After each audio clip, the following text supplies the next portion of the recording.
Okay, so we're going now into International A. So this is the one before super license.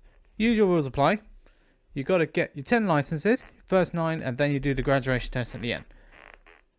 So without further ado, let's move on to our first one. We're on Suzuka. This is the expert corner.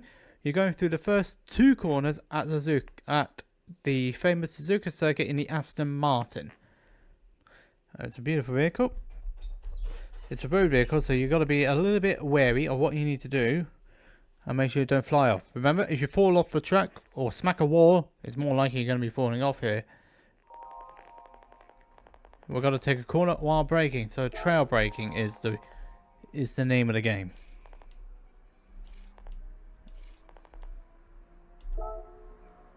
So we're using the Aston Martin DB11 2016 50.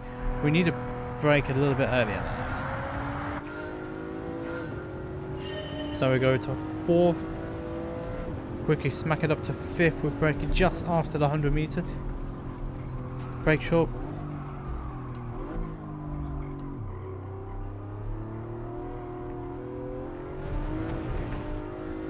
It's all about controlling the vehicle, and that was a good section. You notice also why I lifted off the brakes slightly to make sure I didn't go shooting off off the track, because if you fall off the track, remember, you failed the test.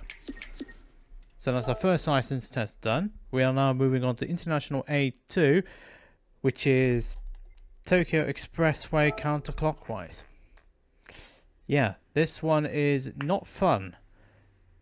So remember, off a track, you fail. Touching a wall, you fail. And you're driving a Lamborghini, which is a little bit difficult to under braking. So you are going to be braking earlier than you think. So if you brake too late, you're going to go shooting off. We've got to keep the car stable. We're in the Lamborghini Diablo.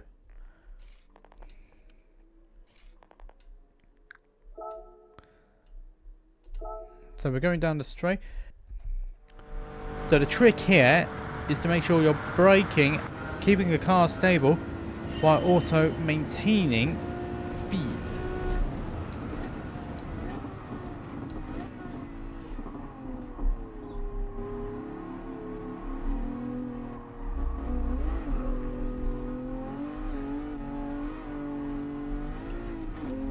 Short shift if need be.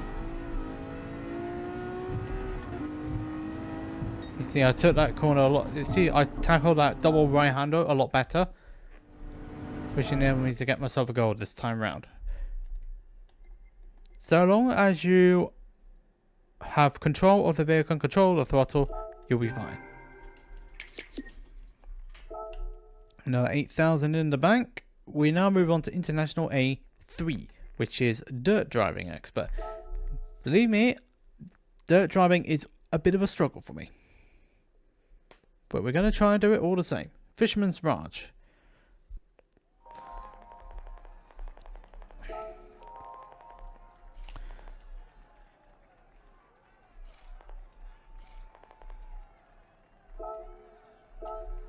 We'll try again.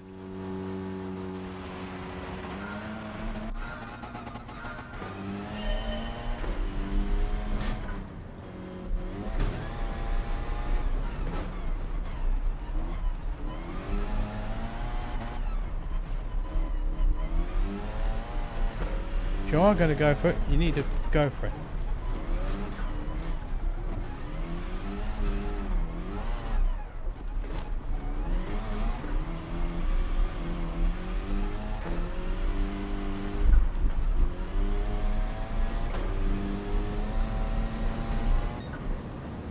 Just about made it. You get the idea.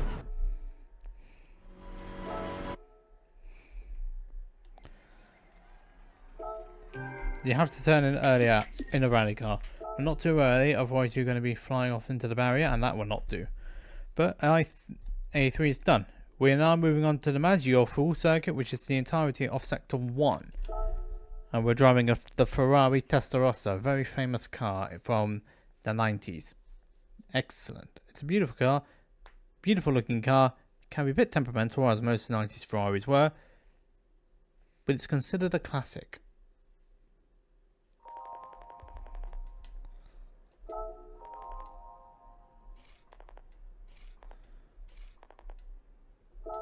So we're starting off on the start and finish straight here. It's comfort soft, so you won't have a lot of grip yet.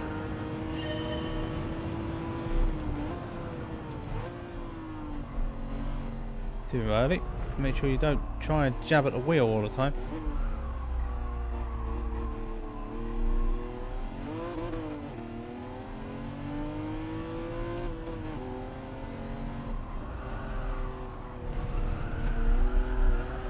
Try and drift it around if it needs be.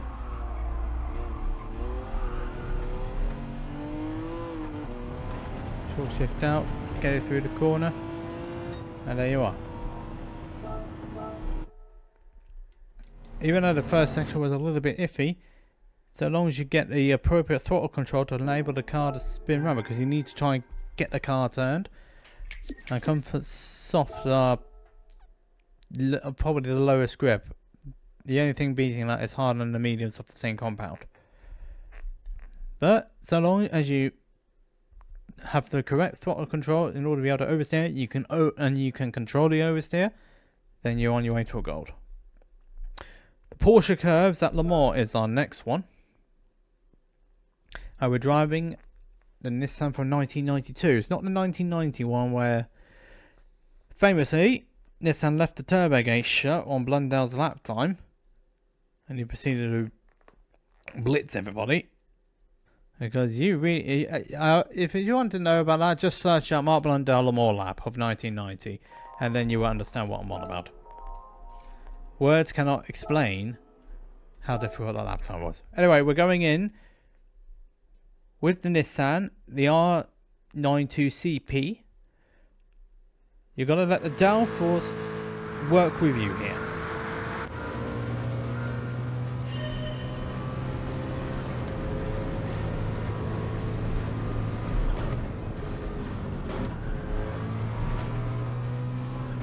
Make sure you keep it planted, but also not to touch the wall. You can touch the curb, but not the grass. Keep it tight on the curb.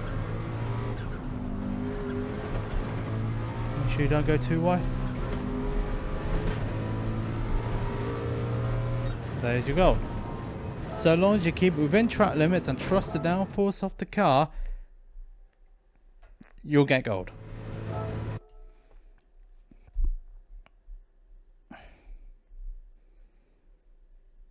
And the gold will be yours.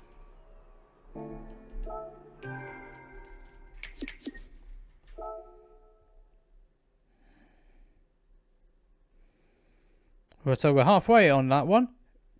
We've now got the most famous circuit, most famous corner at Laguna Seca, the corkscrew. This is a throwback, by the way, to Gran Turismo 2 and 3, which had the Viper around the corkscrew. Corners with elevation changes. Is this track so called because you're starting off on very high up and you're going straight downhill again at Laguna Seca.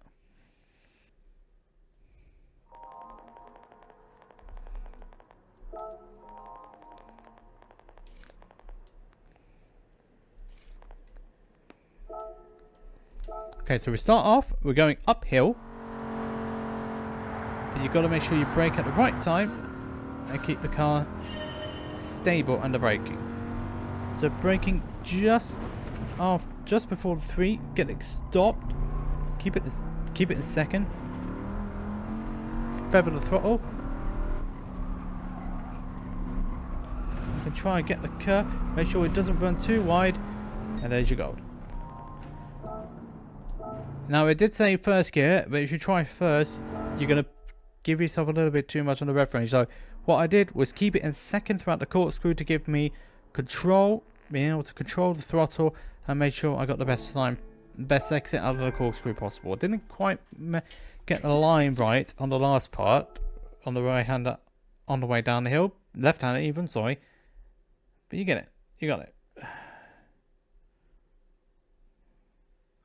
Right, now we're going for cornering in the wet again as the Cuba, which is IA7.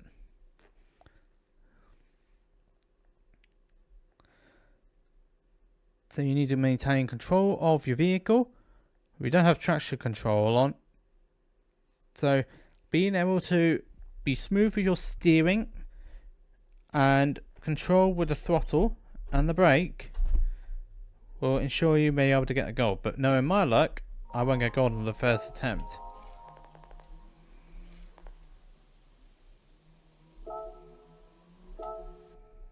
So we're starting off at the hairpin and we're going through the middle sector of the lap.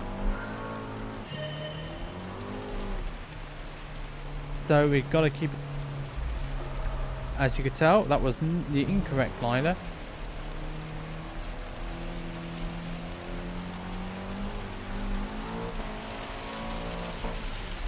Now break it down. Use the karting line, use the outside line, the track with the least, and with the most amount of grip, and there you go. I felt that time was actually, I felt the gold was lenient because I didn't get it right there. Rain royalty I got there, that's your achievement by the way, which I just collected. I felt the time was lenient to get the gold. Sometimes on a hairpin it's best to do the karting line and get it straight. And once you get it straight, then you can be careful with the, then you can get it on the accelerator, but don't go, otherwise go, feed it in, feed the power in. Tricky consecutive corners is next up. IA8 as it's known, meaning that your braking is going to be significantly different.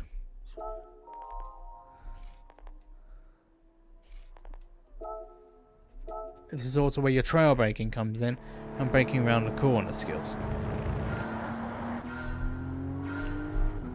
So the idea is to be smooth, quick and nip it up to 5th.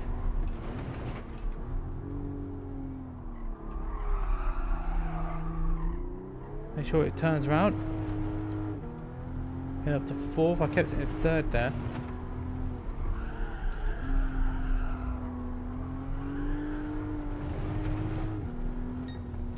And because I kept it, because I braked a lot later, I'll be braking on the downhill part. And I was able to turn it better. IA8 done.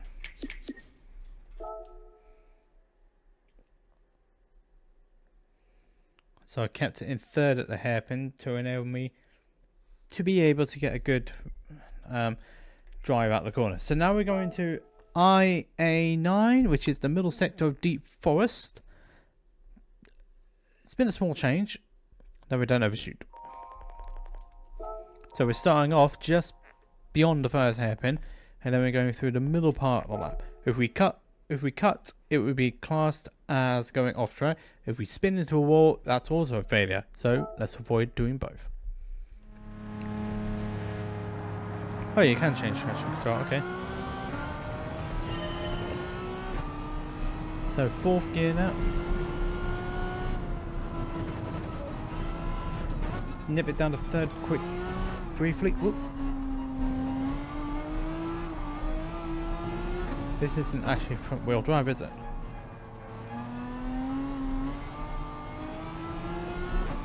You don't want to go too far on that section. You can cut a bit here, but get it down to 3rd, get it in turn and tie. Let it run all the way up.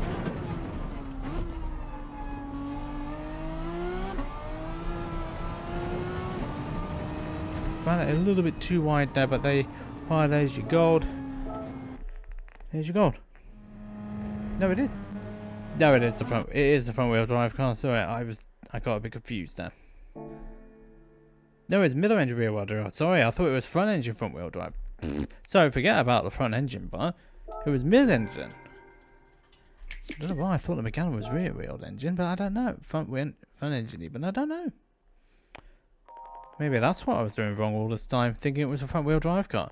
But either way, IA9 is done.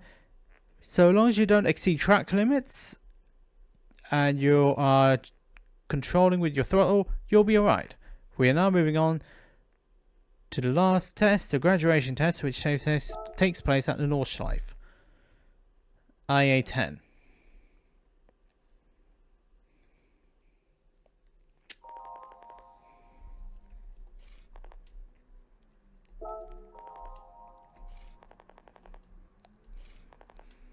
So we're on the Nordschleife, which is possibly one of the hardest tracks in the world, and one of the most deadly too.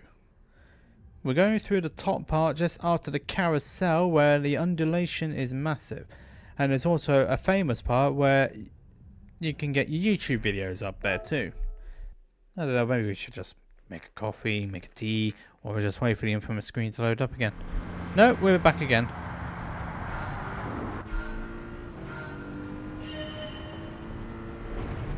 So a small left, make sure you get the curb, keep it controlled, down to 4 for the first part, keep it tight,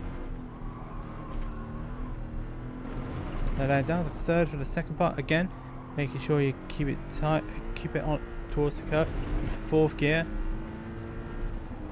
Remember, it's all about smoothness, make sure you get close to the curb without touching the grass.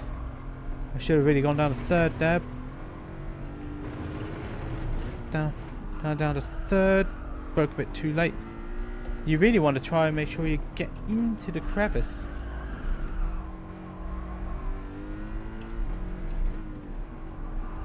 Like so. Back down to 3rd again. I've overshot the corner.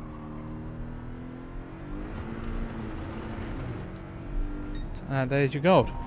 Sloppy, I know, but you still got the gold. Oof. Definitely one of my sloppier runs out of that track. But a gold's a gold and we're good to go.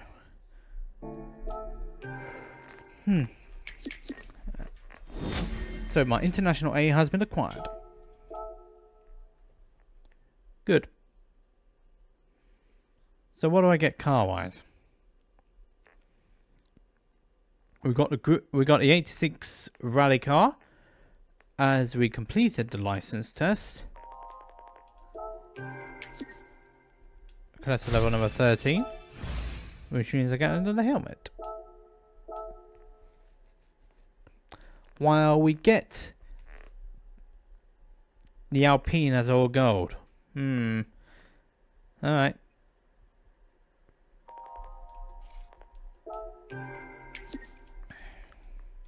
But all gold is all gold. And that's alright. Miyazono-san. That's for the super license.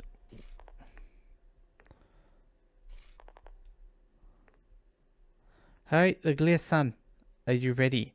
Let's begin. Yeah, I'm ready. Let's jump into it.